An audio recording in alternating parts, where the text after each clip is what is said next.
What up, y'all? So check this out. I finished the flag on the Shapeoko, the one that I wanted, and I figured, I was gonna put some epoxy, white epoxy, on the actual lines that I cut into the flag and the stars. I picked the white mica powder, but it has a whole bunch of glitter in it. So it looked white. Now it's like kind of clear and glittery. I'm about to show you guys. So as you can see, I burnt the flag a little bit on all the spots that were,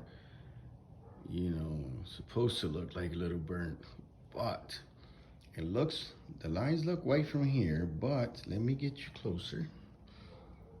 Man, it's glittery as shit.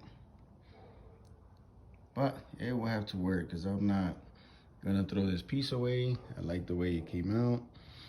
And I'm gonna go ahead and do what I wanted. I mean, this is a project for me, so it really doesn't matter.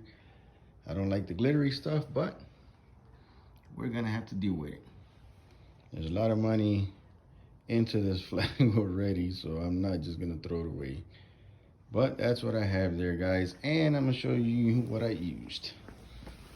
I used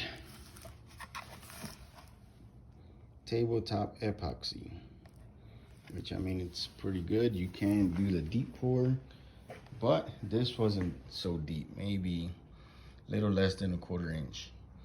But man, I could say it's coming out shiny as shit. I like it.